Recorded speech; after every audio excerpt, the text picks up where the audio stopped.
दोस्तों नमस्कार, मैं रमन शर्मा। कभी आपने सोचा है आप कितना टैक्स देते हैं?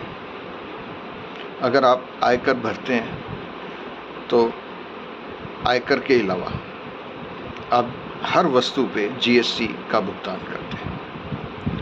आप चाहे गृह कर भरें, आप चाहे पानी का बिल भरते हैं तो उसके ऊपर सेस लगता है, जीएसटी लगती है। आप बिजली भरते हैं, उसके ऊपर आपको टैक्स भरना पड़ता है। आप कार का रजिस्ट्रेशन कराते हैं, उसका टैक्स देना पड़ता है। गाड़ी में, स्कूटर में तेल भरवाते हैं, उसके ऊपर टैक्स और सेस देना पड़ता है। बच्चा स्कूल में जाता है, उसका टैक्स। बच्चा पैदा होता है, अस्पताल का टैक्स। किसी का इलाज हो, उसके ऊपर टैक्स। सड़क पे वाहन चलाते हैं तो टोल टैक्स। आप कितने टैक्स देते हैं और सरकार कितने टैक्स लेती है, उसके बदले में आपको क्या मिलता है? अगर शिक्षा की बात करें तो शिक्षा वो मिलती है जिससे रोजगार नहीं मिलता। टोल टैक्स या रजिस्ट्रेशन के साथ जो टैक्स दिया जाता है, या पेट्रोल के ऊपर सेस भरा जाता है सड़क के लिए, या कॉरपोरेशन आपसे जो टैक्स लेती है, उसके बाद भी आपको टूटी हुई सड़कें मिलती हैं। बिजली की आपूर्ति, उसके लिए आप पूरा टैक्स देते हैं, लेकिन मिलता क्या है? पावर कट, बढ़े हुए बिल। अब आप अस्पताल में इलाज कराने जाते हैं, चाहे निजी हो चाहे प्राइवेट हॉस्पिटल में। जो दवाई आएगी, जो इक्विपमेंट लगेगा, उसके ऊपर भी टैक्स। और बदले में क्या मिलता है? इलाज हो ना हो, आप तंदुरुस्त हो ना हो, पर आपको टैक्स भरना पड़ता है।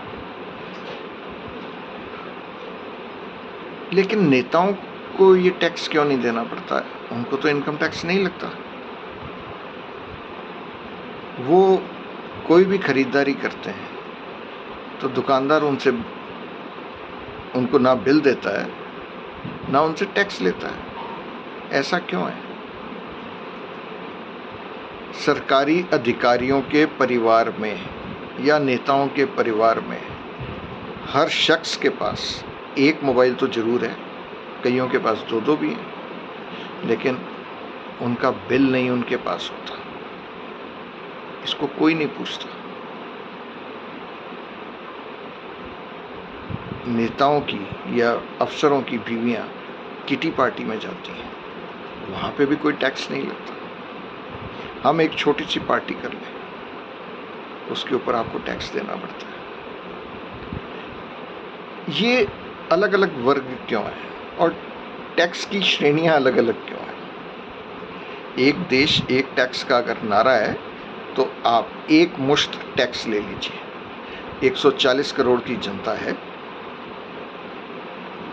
उससे आप एक मुश्त टैक्स लीजिए।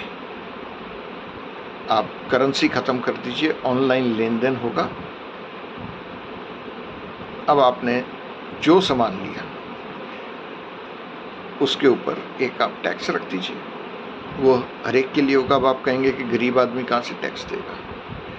गरीब आदमी को वहीं पे उसके पास एक ऐसा कार्ड हो जिससे वो बता सके कि वो गरीब है और वास्तव में गरीब है। ये नहीं कि फॉर्च्यूनर के अंदर वो सब्जी लेने आया और खुद को गरीब का कार्ड बताकर सब्जी ले गया।